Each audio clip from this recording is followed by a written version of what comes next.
So in this video, I'm going to be showing you how to take apart the Snoppa Atom. I called it a mini in the middle of the video, but it is the Snoppa Atom.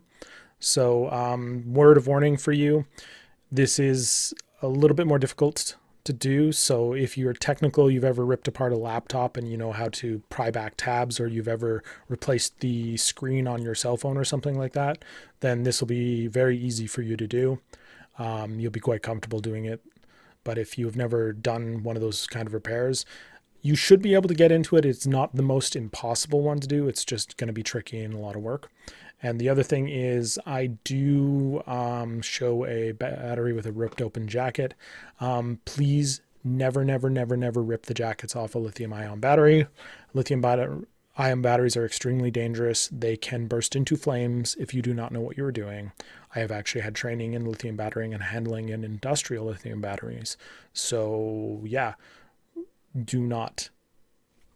If you don't know what you're doing with lithium batteries or modifying them, then yeah, make sure you do not mess with them too much. If you see corrosion on there, you manage to just kind of look past the jacket a little bit and you see corrosion on it, then yeah, you know you have a corroded battery, and just leave it at that. Don't peel the jacket back like I have shown in this video. Okay. Without further ado, this is the teardown. So what we have here is the Atom Mini, right? And the issue that I have with it is the light is blinking green and red.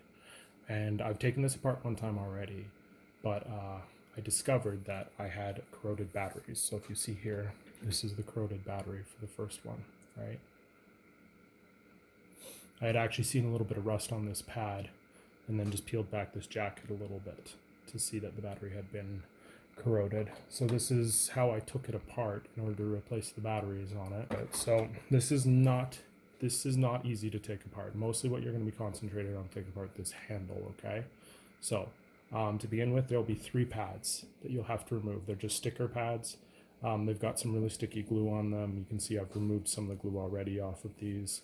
So it's still a little bit sticky, but I'm going to be gluing these back on with some Gorilla Glue or some super glue or something like that. So the first pad is this little black one. That'll be over top of this hole here on this side of the handle. The second pad will be this round one over here, and that'll be on the bottom. And the third pad will be this long strip one here, and that'll be on the front of the handle. So in order to get this apart, I'm using the iFixit toolkit, right? So the first thing I did was I took the handle and I orientated it to the trigger. And then I took 2 guitar picks. I slid it into the trigger side by side like this. Right? This is not easy to do. Right? This is difficult. Now, this popped open right away, but I actually had to work pretty hard to get this open. This is probably because I've opened this one time before. But what I ended up using was this spudger tool, and I actually put it between the 2 guitar picks, like so, until this popped open. Once I got that open, right, I reached around here with a screwdriver, just a Phillips head screwdriver. I think it's the biggest one that's on the iFixit kit. And I went in here and I removed this screw that was in here. You might want to remove the screw first. But yeah, it's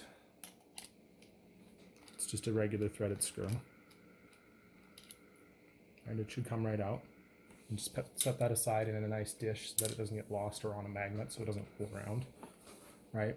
So yeah, the 2 guitar picks through the handle here, like so, right? And then I put this tool with the flat end, not the pointy end, the flat end, through the middle of the guitar picks. And I literally wedged this open until I heard a click and a pop, right? After I got that open, I removed one of the guitar picks.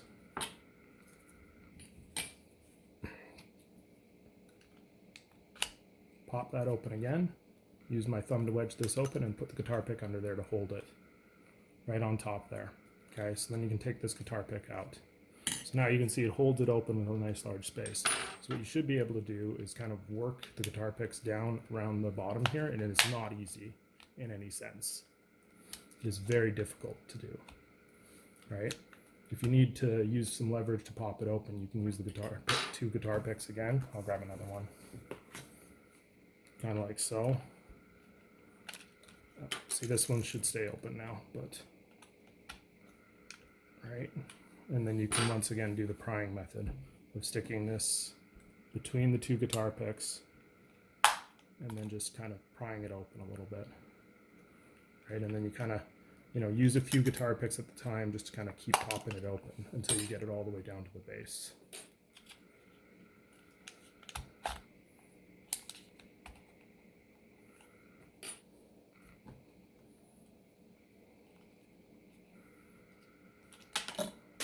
I'm going to drop that a few times. This is not easy. I'm going to tell you right now. This thing is a pain in the ass to open up. Right, but once you've got, like, the problem too is I've removed the batteries on this unit. So now once you get it to the bottom over here, you're going to find that this here has to slide out from this way. So there's these two little clips down there, but you got to kind of get this to pop open. So what I did was I tried to get this open first at the very bottom, just below the USB Type-C port. Just trying to wedge it open a little bit. More guitar picks. See, the guitar picks are nice because then they don't damage the parts. There we go. So we pop that open. And once you kind of get that all the way open there, kind of like that, this here is not easy to get open, but also once again some of those things. So this here just, I've damaged this a little bit because there's these two little tabs in here that I had that kind of hold it in. So once you get it open, that's the way it goes. So then you'll have to work your way back up using the same method on the other side. And this is the front side with the panel on it now. Right? Just keep stuffing those guitar picks in there until she pops open. Right? Okay, so once you get the entire bottom off here like this, then you want to swivel the top here so that it's facing away from you. Right? And you want to just kind of stick your thumb in there and pull this open. And then once again, guitar pick at the top there. Once you get this last pop off, you'll be good. She'll come pretty easily. So I'm kind of using guitar pick here and here to kind of pull that top little piece there. And that clip is bigger than the other clip, so it's actually kind of difficult.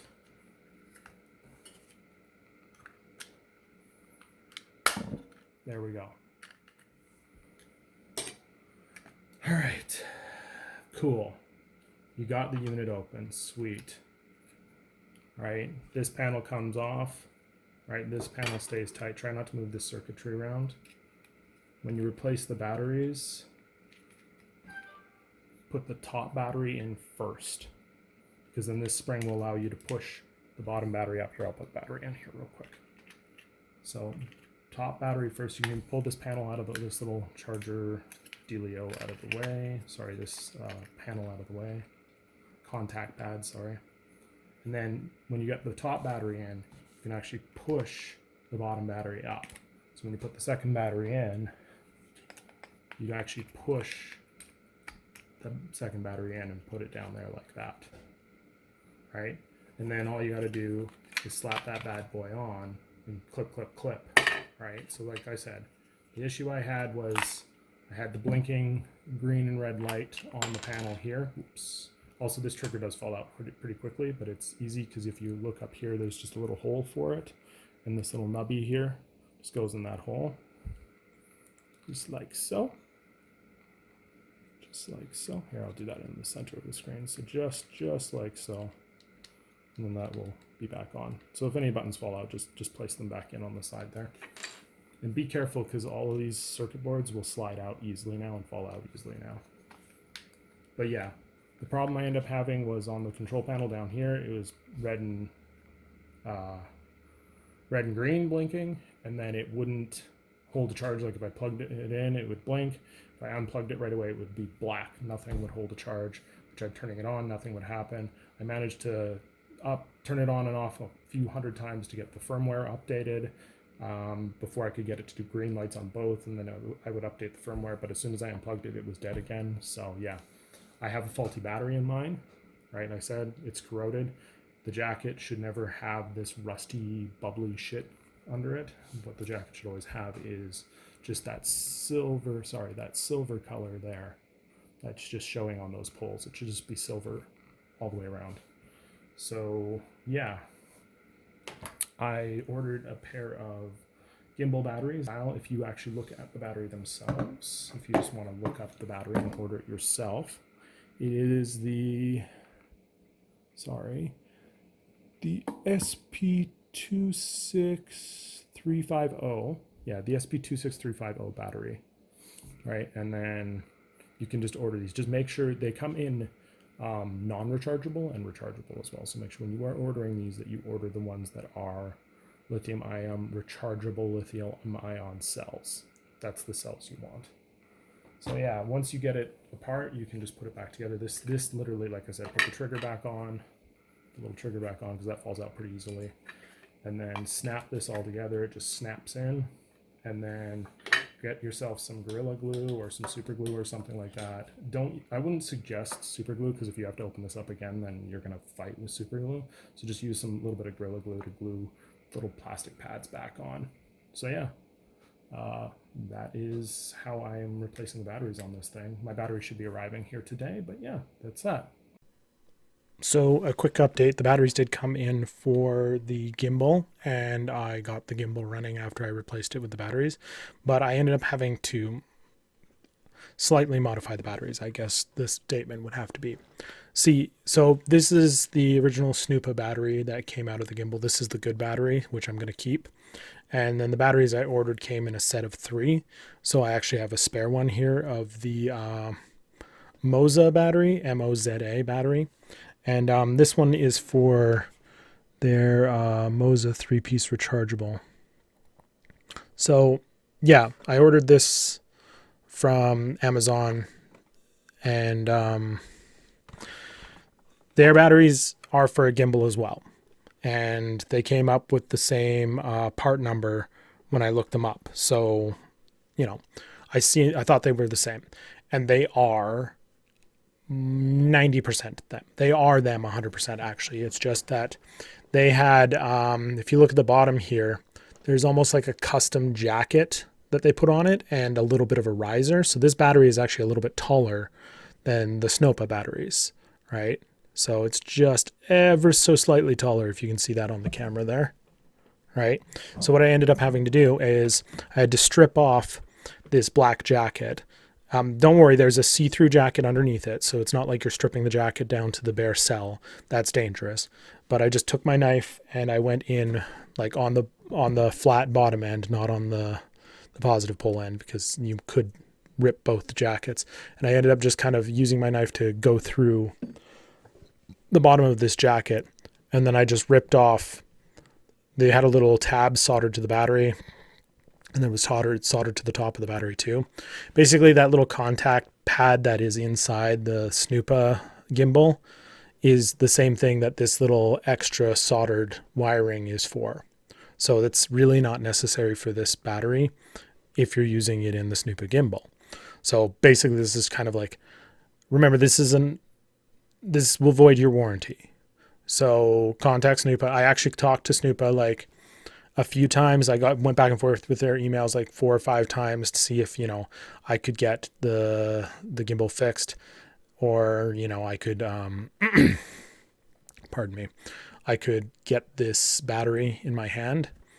But yeah, it was just one of those things where my warranty had run out, and they're just like, yeah, well, unfortunately, based on your geolocation, the best option, the cheapest option for you is to spend, you know, buy a new gimbal.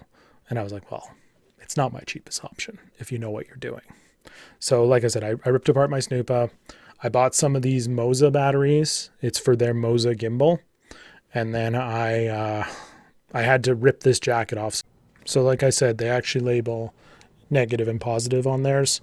And I had to, you know, take my knife, go through the negative end, just kind of up underneath it like this, cut the jacket a little bit and ripped it off with my hands. Then, I grabbed their tab, and it was just soldered on there with a little tab of metal, and I just worked it back and forth till it broke off. And then I put my finger, because the tab wraps around to the front, right? I don't know if you can see it on the side here. It kind of exposes on the jacket a little bit. So I put my finger on the top of the tab, and then I just worked it back and forth until it broke off, and then just kind of tied it back in. And, it works. The gimbal works now. It's great. I let it charge for like 3 hours on my bench, and then I've been using it for about an hour solid with no issues. It's good shape. But now this is my disclaimer. This is my warning. I have training in lithium ion batteries, right? I went through the training about 2 or 3 years ago. I was handling industrial batteries, and lithium batteries are explosives. So be careful if you're stripping a battery, okay? You gotta be very, very careful. I'm not saying that, it's impossible to do, and I'm not saying that it is extremely difficult. It's actually quite easy. What I'm saying is, if you short this battery, like if you solder things to it and you short it out by overheating it, it will light on fire. And you need to be careful when working with lithium ion batteries if you are modifying them, especially, right? So that's my warning. You can totally buy these particular batteries, these Moza batteries. You can strip the jacket off, go through the back of the negative positive, rip it off by hand. So, you're not shorting out circuits, and, don't touch the circuits together if you can help it. But there is no circuitry in this. It's just a dumb wire that goes from the positive to the negative all the way, just wraps down like that. Like I said, once I got this stripped, and there was a clear jacket underneath, so it's kind of scary because you're like, oh shit, is that metal? Because if you strip off the jacket, the actual battery jacket, and the metal's exposed, there's potential it could short and therefore start on fire, possibly explode. More than likely, with a lithium battery, it's just going to start on fire. The problem with lithium batteries, fires, water won't put them out. So you need to be really, really careful with them, right? It's like burning grease. So what you use baking soda because you need to neutralize the battery. So yeah, do this at your own risk. That is my warning to you. Okay. If you're going to buy these batteries, if not, then I did see other alternatives on like Alibaba, AliExpress, etc. There are alternatives out there for this particular battery cell that are lithium ion rechargeables. So yeah, if you don't want to bother with modifying this Moza battery, then I would suggest that you should just go do your research and find this battery pack as a rechargeable. And you should be okay because technically this cell type is very easy to find. This is a pretty common cell type. The 26350, I actually dropped the SP, so 26350 battery, and I started looking for it, and then before you knew it, I had like 3 or 4 listings. I was impatient. I didn't want to buy one from China and wait a month, so I bought one from Amazon so I could get it the next couple of days. And when these ones showed up, I was like, oh shit, yeah, these are definitely for their gimbal because they have wired it for their gimbal. So that's fine. I know what I'm doing. I'm comfortable ripping apart a battery. So yeah, that's my heads up to you, my warning about these batteries. They even have, I won't say your guys' website, but yeah, so if you do order the ones that I ordered, just be prepared. There's a few extra steps in there. I don't want to destroy this battery to show you how to do it. So I am going to hold on to it because technically only one of my Snoppa batteries is bad. Right.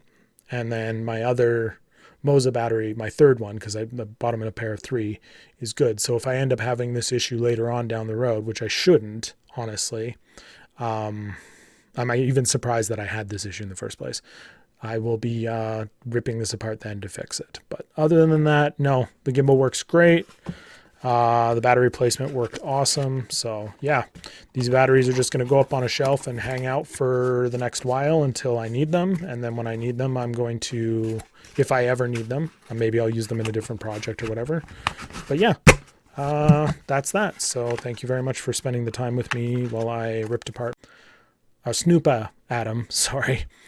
that I ripped apart my Snoppa Atom. And yeah, I hope that this helps you fix your gimbal. And take care.